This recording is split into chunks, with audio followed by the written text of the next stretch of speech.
ang himpilang ikaw ang una. Ikaw ang una. DWRB News FM. Abangan Kalawit News tuwing araw ng Sabado, alas 8 hanggang alas 9 ng umaga.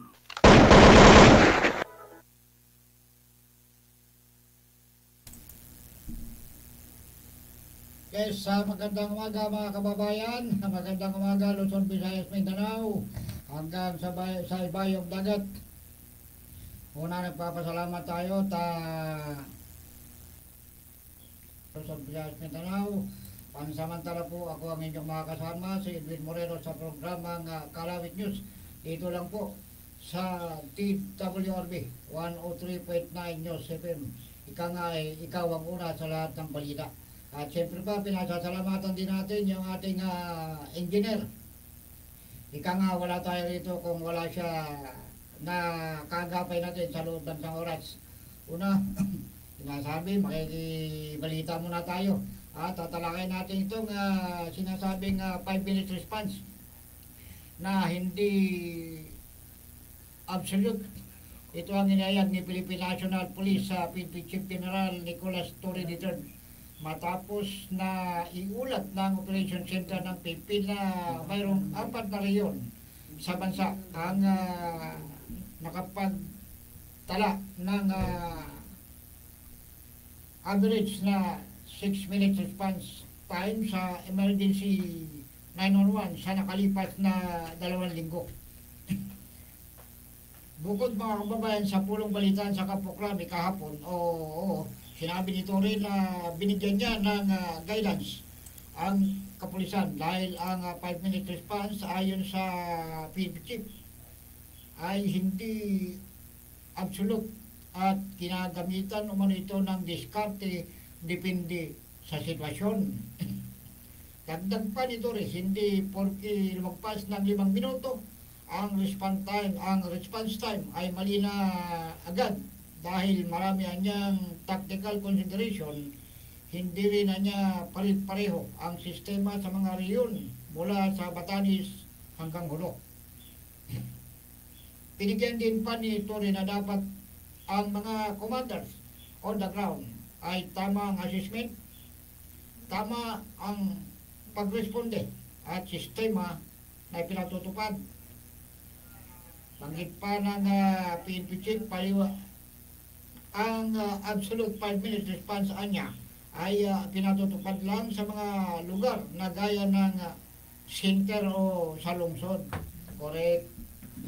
Sa totoo lang, yung 5-minute response, epektibo yan pagdating sa Metro Manila at sa mga karatig na lalawigan.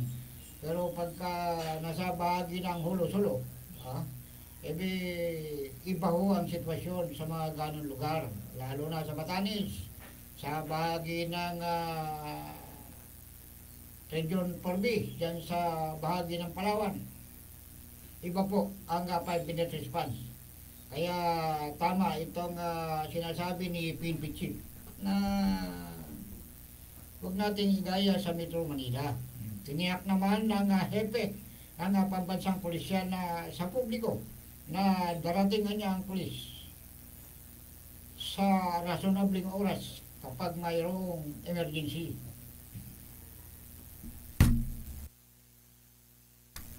Correct ka dyan.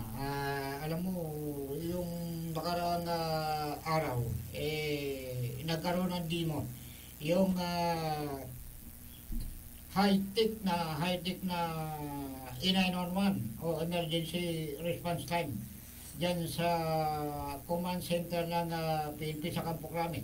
Kasama natin dyan na kamakalawa itong si PNP Chief General Torre III. At siyempre pa yung kanyang pinagkakatiwalaan, ika nga, naitiwala ang ating ama ng pambansang pulisya kay Police Colonel Ramon Pranada na siyang hepe ng command center. Napakalaking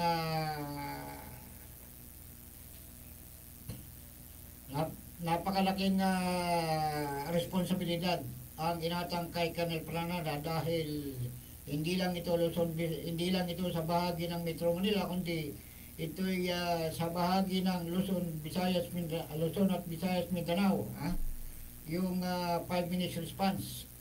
Nakasalalay dito yung mabilis na aksyon ng ating mga kapulisan.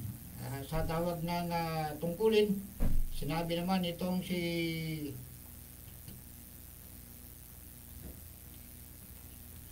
sa kabilang banda naman, sinabi ni PNP Chief na dahil nga dito sa mga kababayan natin, yung ilang pulis natin na nakakasuhan dahil sa maling sistema ng pagresponde o gawa-gawang kaso. Ito ang palala ni PNP Chief General Nicolas Torre III sa mga pulis matapos ang kontrobersyal na pagkulong sa isang lalaki sa Caloocan City na sinampahan ng umunoy gawa-gawang kaso. Yan ang hirap sa ilang uniformado, no? Hindi natin nila lahat, pero yung mga gumagawa ng ganito sistema, sa totoo lang, ito yung ilang bagitong pulis. Naging viral kasi matapos na mamatay ang anak nitong sakristan sa leptospirosis dahil sa kahanap sa kanya noong kasagsagan ng baha. Sa pulong balitaan, sinabi ni PNP Chief General Torre na kahit istrikto ang ipinatutupad na batas, hindi dapat niya makalimutan ng mga pulis ang pagiging makatao. Tama. Nandun yung higpit, nandun yung tamang papatupad ng batas. Kasi sa totoo lang, pagka nagpapatupad ka ng batas at mayroong pangiti-ngiti, kumbaga parang wala lang. Abay, hindi ko naman ilalahat. May ilan tayong kababayan na hindi marunong rumispito. Pero sabi nga ni PNP Chief, gamitan natin ang puso. Yung trabaho natin. Kumbaga, yung makatao na sistema. Tinukoy ni Torre ang sinapit ng lalaking inaresto sa Caloocan na tinanggihan umano ng mga pulis na gumamit ng telepono o cellphone para may paalam lang sa mga anak na siya ay inaresto. Anya, malaking paglabag ito sa karapatang pantao at hindi ito kukonsentihin ng pulisya.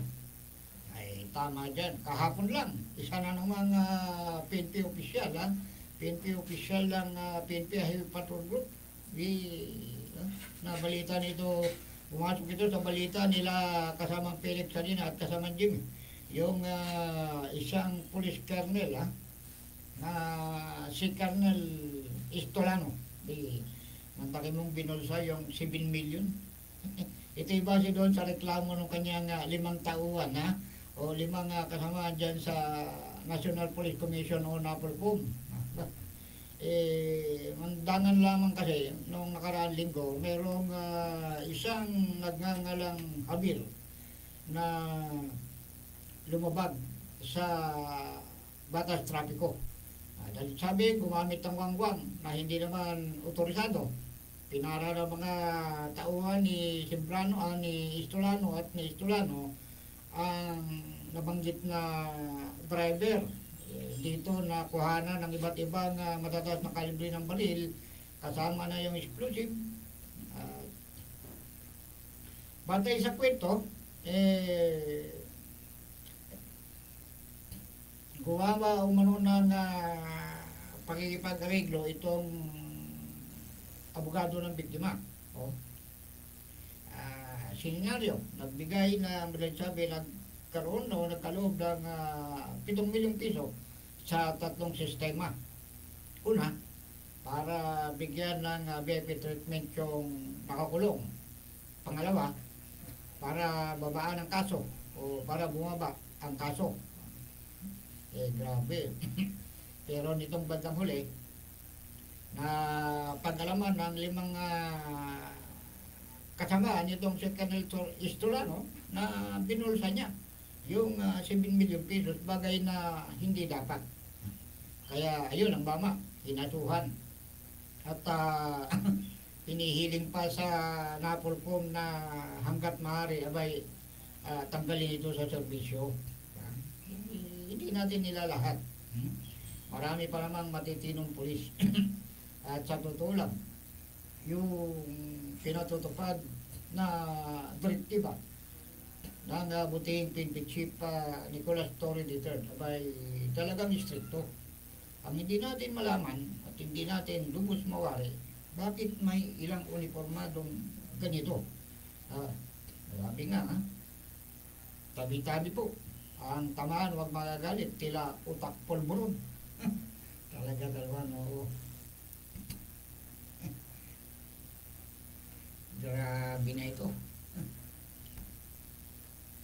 Uy, sa kabilang banda naman mga kababayan, yung itinaas na disaster response, itinaas na ng National Disaster Response Reduction and Management Council ang Blue Alert status bilang paghahanda umano sa epekto ng bagyong Isang.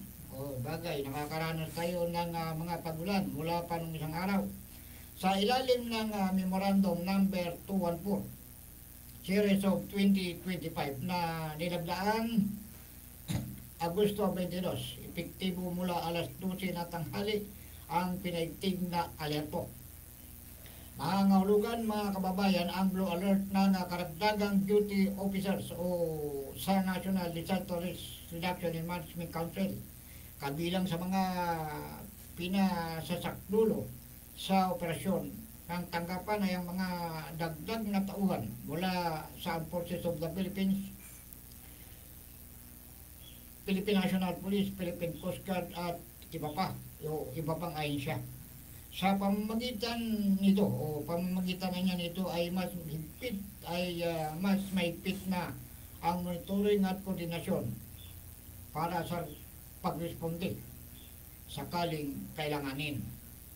Habang sa panig naman ng Armed Forces, ang Forces of the Philippines tiniyak ang contingency sa harap ng tumitinding presensya ng China sa ayungin. Tiniyak ng sandatang lakas ng Pilipinas na nakahanda ito sa anumang posibilidad sa ayungin. Grabe talaga itong tropa ng China. Na yung pag-angkin hindi naman sa kanila.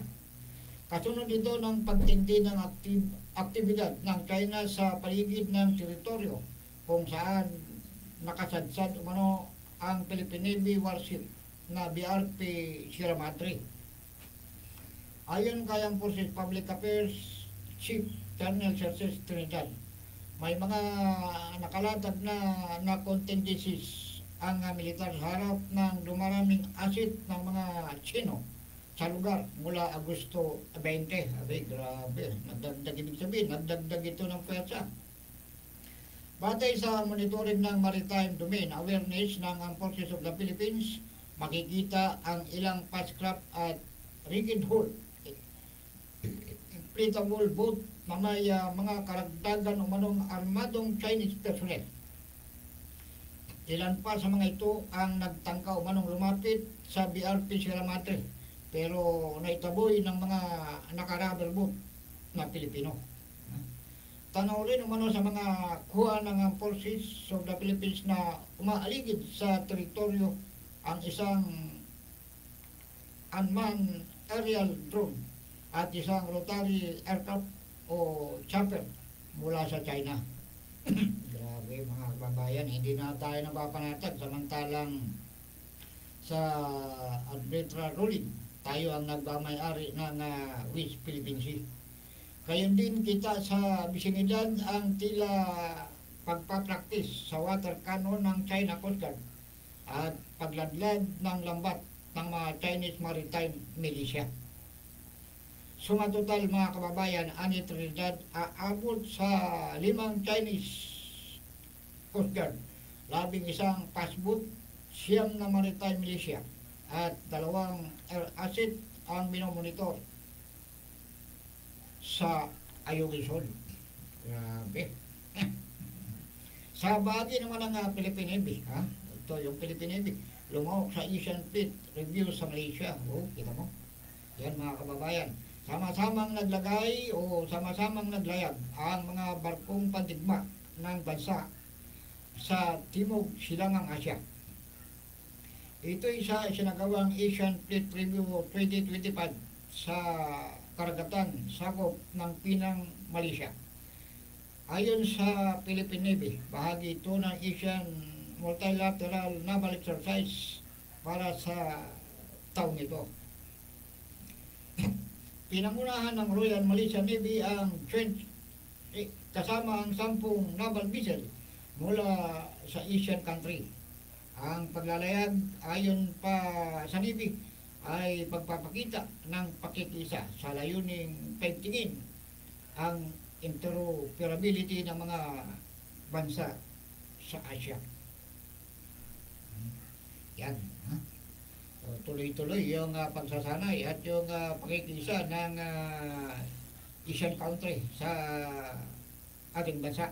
O, sa kabila naman, dalawang inalang membro ng Notorious Gun for Hire Group ang napatay sa operasyon sa lalawigan ng Quezon.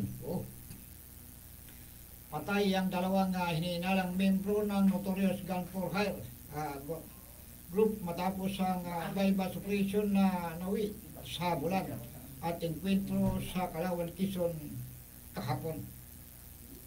Kinilala ng mga suspect na sina alias John at alias Kenneth na kapwa-target umano ng operasyon ng Provincial Intelligence Unit ng Quezon Provincial Police Office. Ayon sa Quezon PPO, nagsagawa ng bypass operation laban sa dalawa sa Barangay Santa Maria dahil sa paglabag umano sa Republic Act 10591 o Comprehensive Firearms and Ammunition Regulation Act. May mga notorious pa palang gumagala-gala dito sa Calabarzon. Subalit nang matugunan ng matunugan ng mga suspect na pulis ang kanilang katransaksyon, agad silang tumakas patungo sa direksyon ng Tagkawayan sa checkpoint sa barangay Sumilang. Pinaputukan umano ng mga suspect ang operatiba na nagresulta sa palitan ng putok at habulan hanggang sa barangay Santa Milagrosa kung saan tuluyang bumulagta ang dalawa. Buti na sa inyo. Nakumpiska mula sa kanila ang mga baril na napatunayang ginamit sa mga naunang pamamaril sa Sariaya, Candelaria, Chaong at Lucena City. Lumalabas din na sangkot ang mga ito sa hindi bababa sa 7 kaso ng pagpatay sa 2nd District o sa 2nd Distrito sa lalawigan ng Quezon. Sa isang bahagi naman mga kababayan naglatag ang Armed Forces of the Philippines ng contingency mission. Yan. Base ito sa presensya ng China sa bahagi ng Ayong Isol. Lumalakas umano kasabay ng nagpapatuloy na joint seal sa pagitan ng Pilipinas, Australia at Canada sa West Philippine Sea ayon sa Forces of the Philippines. Tiyak ng ang Forces of the Philippines na may nakalatag silang contingency mission para sa anumang sitwasyon sa West Philippine Sea. Ito'y makapagtala ang Forces of the Philippines ng matataas na bilang ng mga sasakyang pandagat ng China batay sa kanilang Maritime Domain Awareness Monitoring nitong Agosto 20.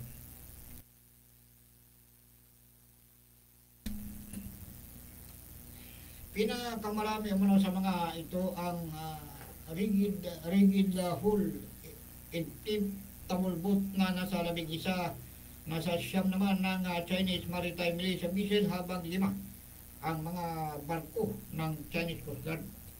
Bukod dito may mga namataan din presensya ng iba pang asset ng China gaya ng rotary aircraft at unmanned aerial vehicle drone. Ay grabe. Nakitaan din ang Forces of the Philippines ang paglatag ng lambat ng isa sa mga Chinese militia sa timog silangang bahagi ng Ayungin, pagsasanay ng isang barko ng China Coast Guard sa pagsasagawa ng water cannon. Agaw pansin din umano ang ginagawang pagpaniobra ng isang inflatable boat sakay ang Chinese People Liberation Army, Navy, na puno ng mga armadong tauhan. Ayon sa armed forces, nangyari ito sa may 350 nautical miles mula sa Ayong Isol patungo sa Joint Seal Area ng Pilipinas, Australia at Canada sa West Philippine Sea, bilang bahagi naman ng nagpapatuloy na exercise Alon 2025. Ay grabe yan, no? Ito, no? Di natin malaman kung ano yung talagang motibo nitong Chinese Coast Guard dyan sa West Philippine Sea. Pero alam kong bata pa ako sa larangan ng program, pero sa pakiramdam ko kaya namamatiktik yung mga armadong barko ng China dyan dahil naandyan yung kung di ako nagkakamali, naandyan yung mina ng langis na tingin ko'y maniobra na o minamani na ng mga ng mga tauhan ng China.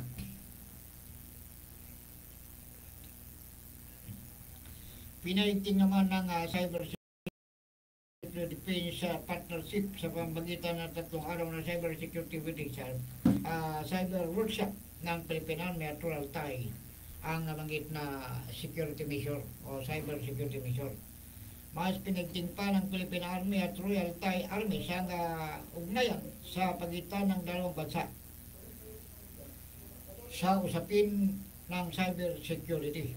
Ito'y magkaroon naman ng 3 araw na cyber security subject matter expertise sa pagitan ng dalawang bansa o dalawang hukbo ng Philippine Army Headquarters o sa Philippine Army Headquarters sa Port Bonifacio, Taguig. Nitong nakalipas na Agosto 19 hanggang 21. Ayon kay Philippine Army Assistant Chief of Staff for Command and Control Communication, Colonel Wendell Frederick Ribong, itinampok sa naturang aktibidad ang formal briefing, interactive workshop at practical scenario-based exercise. Layo nito na mas mapagtibay pa ng Pilipinas at Thailand ang kanilang ugnayan sa usapin ng cyber defense laban sa mga banta sa pamamagitan ng pagpapalitan ng mga idea, karanasan at kakayahan.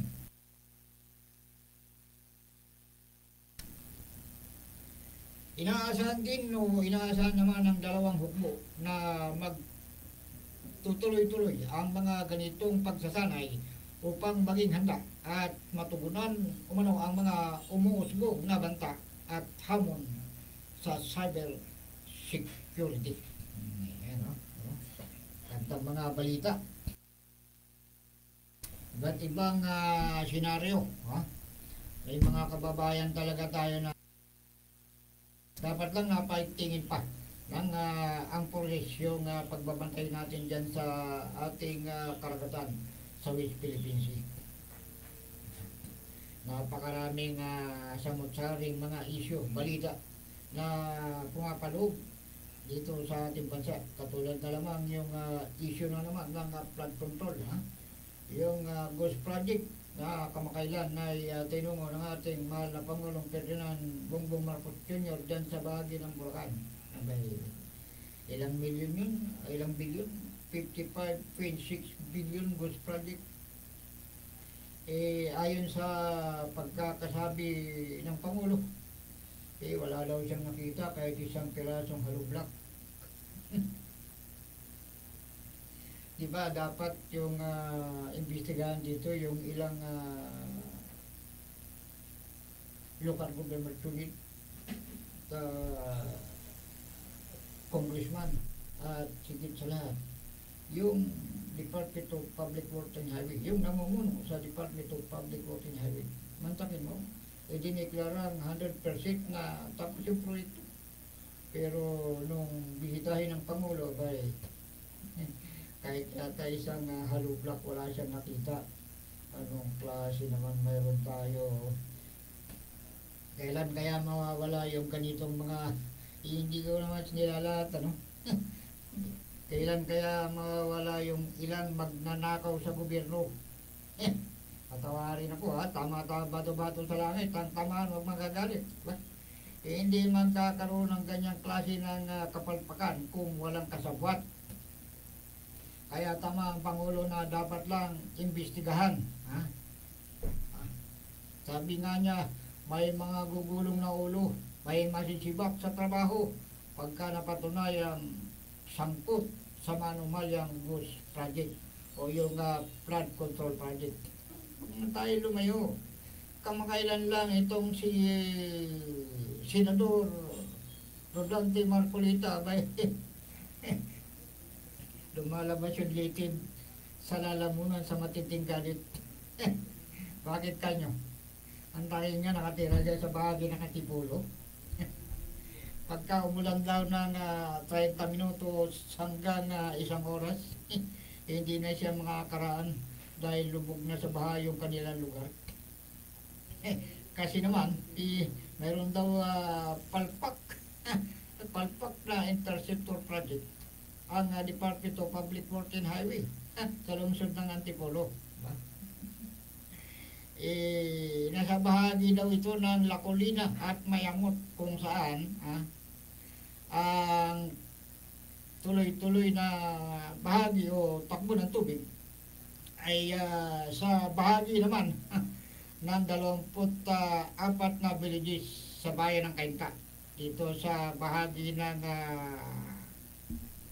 Marcos Highway.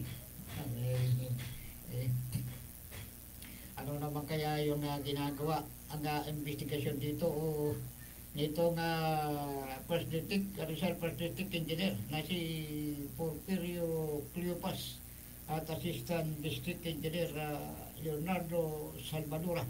Okay, mga sir, ang tanong ni Marcolita, anong klaseng interceptor project meron tayo sa bahagi ng First District? Hindi lang yan, ha? Sabi ni Senador Marcolita, babalikan niya kayo. Ang masakit yan, baka sa pagbalik ni Senador Marcolita at makitang palpak nga yung interceptor project na saklaw ng inyong tanggapan na baka pulutin kayo sa kangkungan. Kaya ngayon pa lang, baka pwedeng magpaliwanag na kayo. Ano na nga ba ang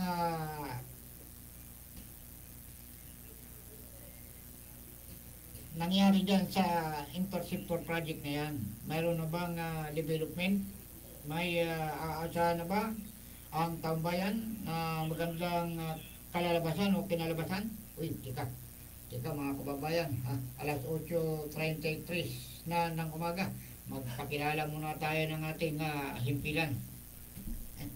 Engineer.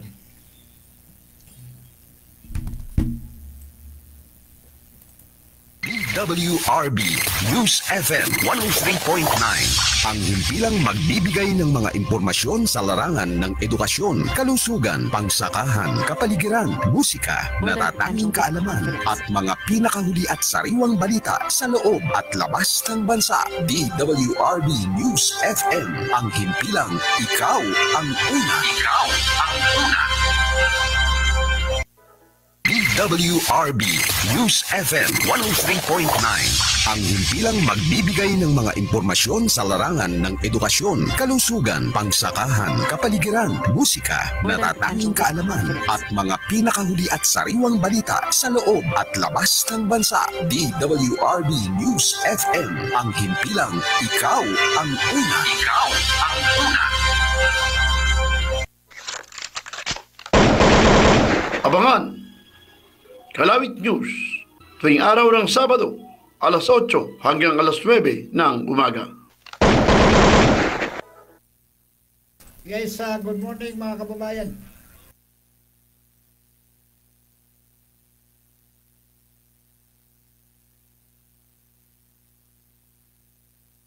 Yes, good morning mga kababayan. Inanyayaan po namin kayo na subaybayan ko sa loob ng 1 oras mula alas 8 ng umaga hanggang alas 9 ng umaga kung saan Kumain na tayo ng 35 minuto bago makalipas ang alas 8 ng umaga. Bahagi naman tayo, mga kababayan. Ha? Pasadahan naman natin, ha? Pasadahan naman natin yung sinasabing kuliktong. Kuliktong daw dyan sa Region 3. Okay, dyan sa bahagi ng Kapastarlak. Kaya matindi. Ayon dito sa Sumbong, sa inyong lingkod.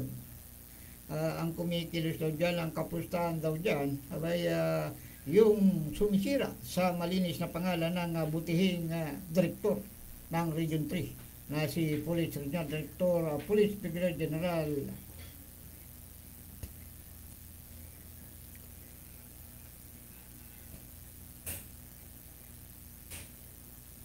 Piñones.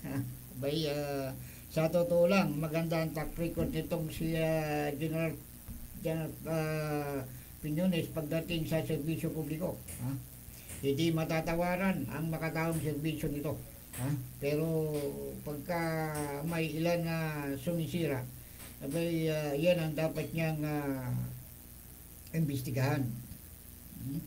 Base kasi sa Sumbong sa Kalawit, isang alias Leo, na pagador, tumatayong pagador at nagpapakilalang pagador na sariyon. May mga bataan pa ito, may mga kolektor pa yung tinamaan ng magaling mo.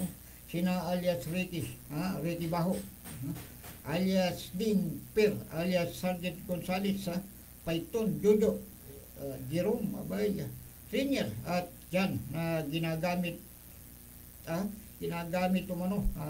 ang pangalan nitong Tarlac PNP Provincial Director, ang kawawang si Colonel Franklin Istoro. Sir, baka pwede, sa reklamo ng iyong mga kababayan, pakiaksyonan mo, kung po pwedeng iswak sa balde, ikulong itong sina alias Ricky Baho, alias Ding Per, at alias Gonzales Python Jojo Jerome Rengilat dyan. Ito yung sumisira sa magandang panuntunan ng Tarlac Police Provincial Office. Kaya hindi dapat ito pinatatagal. Pinahuli na itong mga to. Mandakin mo, naglipa na yung illegal gambling dyan sa Kapas Tarlac dahil sa mga tinamaan ng magaling na ko. Kaya tinatawagan natin ng pansin itong mabait na Regional Director ng Region 3 na si Brigadier General Piñones, sir. Alam natin na hindi ito konsentidor, kaya matindi yung aksyon nito. Pagka ito umaksyon, siguraduhin ko sa inyo, may kalalagyan kayong mga nagpapanggap na kolektor. Grabe. Bukod pa dyan, naglipa na rin daw sa 15 barangay ng Kapas, 12 barangay sa Kapas Tarlac. Yung Saklang Patay at Muntihan na protektado daw ng mga ito. Grabe. Bukod pa yung sinasabing tradisyonal na pergalan, dyan sa bahagi ng Tarlac na pag-aari daw nina alias Keros at alias Chika. Matagal na raw ang operasyon nito dyan sa Kapas Tarlac, sa sentro ng bayan. Grabe, ano kaya naman ang ginagawa nitong PNP Provincial Director na si Colonel Istoro, sir? Aksyon, galaw-galaw pag may time, sir. Base sa insider ng Kalawitos, Sandamakmak na color game, rapball, bito-bito, kalaskas at iba pang uri ng card games ang matatagpuan sa pergalan nitong sina Keros at Chika, alias Chika. Mustay naman natin itong opisyal ng Regional Special Operation Unit, sir. Ano pong aksyon ang ginagawa ninyo at hindi po yata nakikita ng ilan ninyong tauhan yung sandamakmak na pasugalan dyan sa Kapas Tarlac. Aksyon-aksyon naman po pagka may time. Itong si Kiros kasi, walang ibang pinagmamalaki nito, kundi yung mayroon daw siyang kapit na matataas na opisyal dyan sa Region 3. Kaya yung kanyang pergalan, kahit may illegal na sugal sa loob, nagkikibit balikat lang ito. Pero hindi tayo naniniwala dyan. Titiyakin ko sa'yo, titiyakin natin sa taong bayan na agad na aksyonan ito ni PRO3 Regional Director, Brigadier General Piñones. Natake mo dyan sa kapat, sorry diksyon naman si Mayor, tanungin kaya natin, kumusta naman kaya si Mayor Rosela Rodriguez ng Kapas Tarlac, Mayor? Base dito sa sumbong sa inyong lingkod, 15 barangay daw po dyan sa inyong nasasakupan, sandamakmak na saklan at muntihan ang nag-ooperate 24/7. Ano naman kaya itong aksyon ang ginagawa nitong Chief of Police ng Kapas Tarlac, ang butihing hepe na si Lieutenant Colonel Joby Arceo. Ito si Colonel Arceo, kung hindi ako nagkakamali. Dating hepe ito sa isang bayan dyan, sa bayan sa lalawigan ng Bulacan. Matindi ito. Ayaw nito ng illegal gambling sa kanyang mga nasasakupan dahil ang layunin nito, ang katwiran nito, pagka mayroong illegal gambling sa kanyang EOR, dumarami yung mandarambong, tulad ng magnanakaw, agaw cellphone, yung robbery sa kalsada. Kaya ngayon pa lang tinatawagan natin ang aksyon nitong si Lieutenant Colonel Arceo. Pakipalakol mo nga, ma'am. Yung sandamakmak na lang isa daw na nasaklahan dyan sa iyong EOR sa Kapas Tarlac at Mutihan. Matagal na daw po ito. Kung hindi nagkakamali yung ating informante, nasa 4 na buwan na ho itong namamayagpag. Ang tanong, anong aksyon naman ni Mayor Rodriguez at hindi niya nakikita yung mga tinamaan ng lintik na sugarol na ito? Gumawi naman tayo mga kababayan sa bahagi ng Cavite, sa bahagi ng Cavite, sangkater, kunti ka sandali. yung sangkater bang paidaw, paidaw ng Buriti ng painan sa Dikatong Bulago, ni alias Bulago na pinamumunuan ni na alias Bogs, alias Cholo at Guto. Diyan naman sa bahagi ng Bataan at Talawigan ng Bulacan.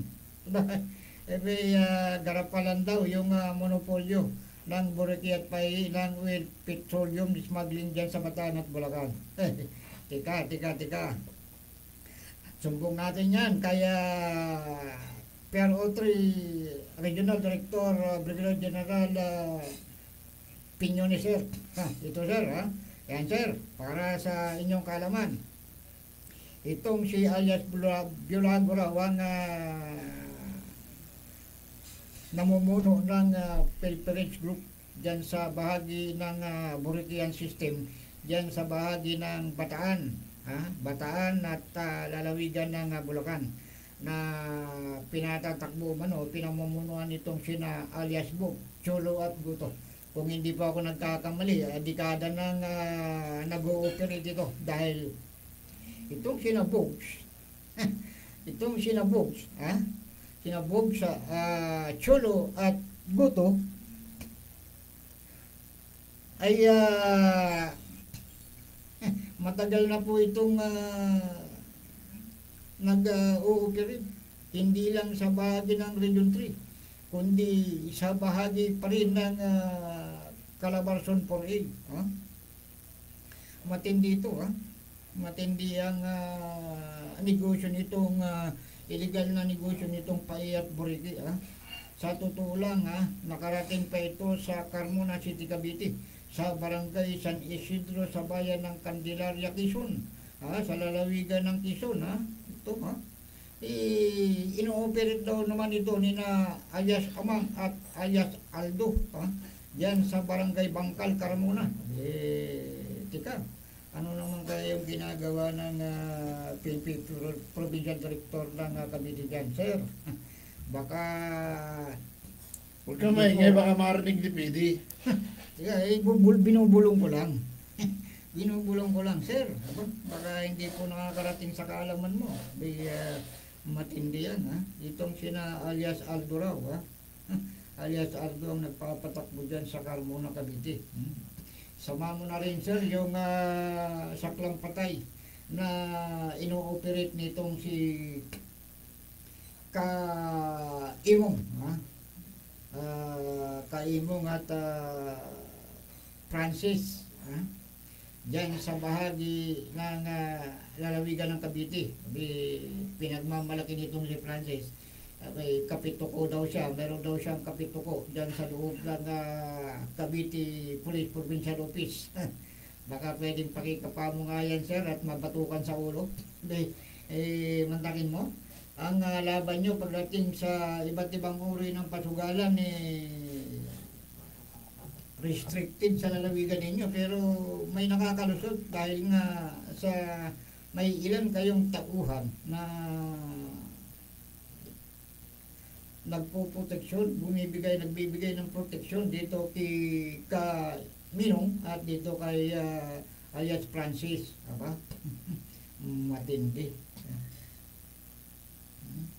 Bukod dyan na itong sa Candelaria naman, sa barangay San Isidro, bayan ng Candelaria, sa bahagi ng Quezon, hindi lang paihi ang kinahumalingan ng ilang Pai operator dyan. Mayroon pa daw itong 10 mga armadong tauhan, grabe. Talaga namang malakasan ang produktong petrolyo, liquefied petroleum gas na dyan sa bahagi naman daw ng Lucena City ay isang alias Litong Buriki at isang alias Engineer. Uy, grabe. Grabe. Tika, sandali, 48 minuto makalipas ang ikawalo ng umaga. Dagdag pa dito sa sumbong, mahigit 1 milyon, kulang 1 milyon ang nakukulikta sa ng isang alias operator. Hindi lang pala paihi, kasama pa itong online gambling. Isabong. Sino ba ito? Itong alias Lieutenant Leo, at alias Pinida, ang kapitalista. Isang nitang kabayo naman daw, ang nagpapatakbo ng Bukis Perya dyan sa Perya ng Bayan, dyan sa buong lalawigan ng Cavite. Ang sentro daw ng balasahan nito, abay dyan sa Las Marinas at Bacoor, Cavite. Tika, Gobernador, action naman po pagka may time. Isumbong naman natin sa buting PNP Provincial Tour ng Rizal PNP. Buting kaya Police Colonel Gonzalo, sir. Pakipa-action mo naman sa mga chief of police mo itong naglipan ng looting. Diyan sa bahagi ng Rizal. Na ino-operate naman itong si alias Bungsula. Ilang dekada na po itong nag-ooperate. Ang saklaw niya ng kanyang operasyon na para sa inyong kalaman, sir, bahagi ng Montalban, sa San Mateo, sa Cainta, sa Taytay, Antipolo at Laylayan ng Teresa. Base sa insider ng Kalawit, sir, itong si Bungsula, ang pinagmamalaki nito, abay, protektado raw siya, at nagbibigay daw siya ng tara sa ilang tiwaling opisyal.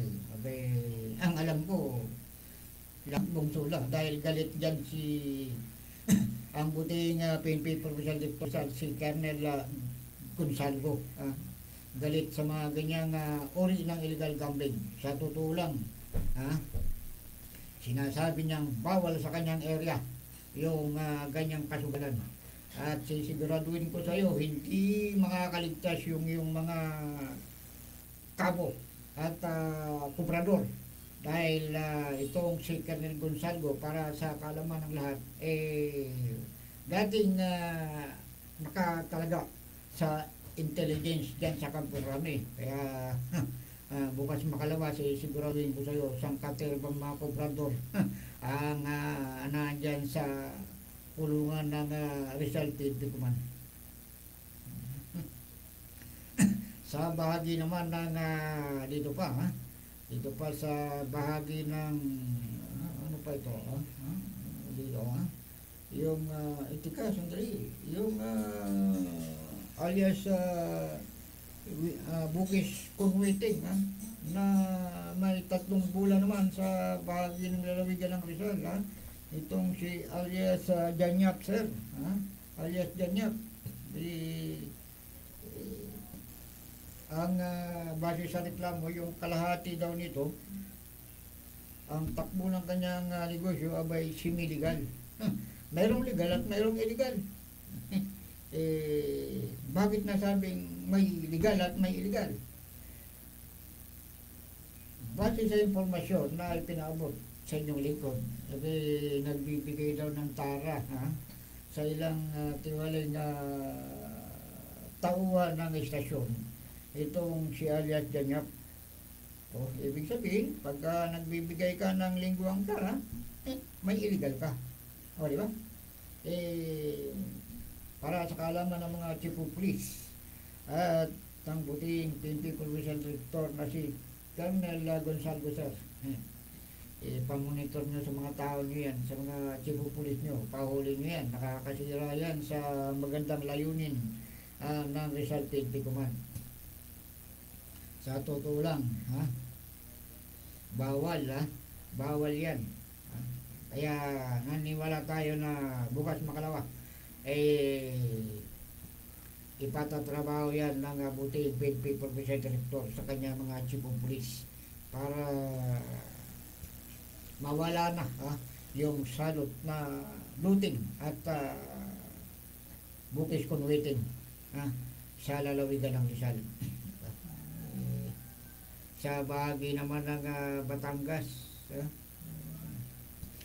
teka, muntik nating makalimutan yung ipinabot na reklamo sa atin diyan sa bahagi naman ng lalawigan ng Laguna. Sangkaterba daw yung mayroon daw 3 pwesto pihong pergalan dyan sa bahagi ng lalawigan ng Laguna. Abay, tinama ng magaling pag-aari daw ito, ino-offer daw po ito ng isang certain Judith na pinagmamalaking may kapit sa Laguna Police Provincial Office. Grabe. Tinatawagan natin ang pansin itong si butihing Provincial Director ng Laguna na si Colonel Yupyo. Abay, sir, pakiaksyonan mo nga yung sinasabing pergalan dyan ni alias Judith. Nandyan daw ito sa bahagi ng Santa Rosa at Binyan, Laguna. Matagal na po ito, ilang taon na raw itong nag-ooperate. Yan daw po ito sa bahagi ng San Pablo. Itong si alias TC pala, may bukis din daw dyan sa bahagi ng San Pablo City. At ito naman sa bahagi naman ng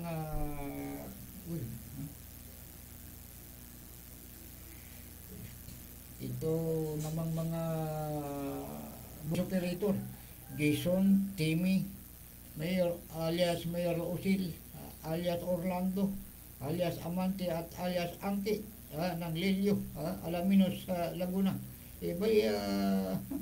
Nag-ooperate daw ito ng bukis. Kasama itong si alias Charlie, Pinky at Katimbang ng Rizal Bukis. Abay, grabe. Colonel Jojo Sir, pakiaksyonan. Abay, tinama ng magaling na mga operator na to. Mukhang walang takot sa bagong talagang Laguna Police Provincial Office sa Director. Aksyon sir, pagka may time. Sabi nga nila, hindi mag-ooperate itong mga ganito kung walang nasa likod. Hindi maglalakas loob. Totoo yan. Totoo yan. Pagka walang nasa likod. Tika, sandali. 57 minuto na lamang makalipas ang alas 9 ng umaga. Teka, balikan lang natin, pasadaan lang natin sandali. Itong si Judith, may pirgalan sa Santa Rosa Complex, Santo Domingo, Santa Rosa, Santo Tomas, Pinyan, Don Jose, Santa Rosa, Manmatid at Kabuyaw,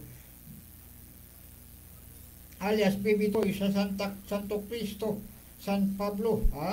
Kay Ibi naman na maihay dyan sa bayan ng San Jose. Sabi, mga kababayan, para sa ating mga taga-subaybay, mapapapanggan po ninyo uli ang Kalawit News sa susunod na Sabado mula alas 8 ng umaga hanggang alas 9 ng umaga.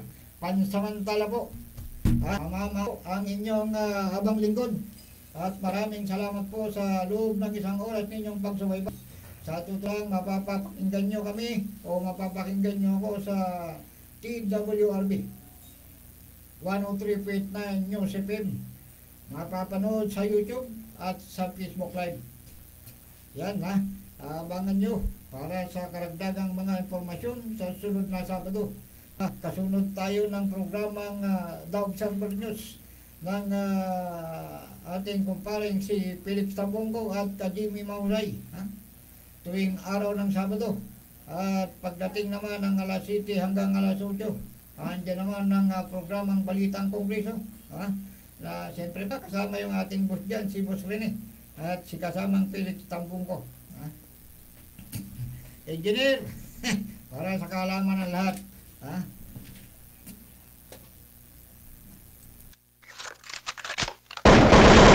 Abangan Kalawit News tuwing araw ng Sabado, alas 8 hanggang alas 9 ng umaga.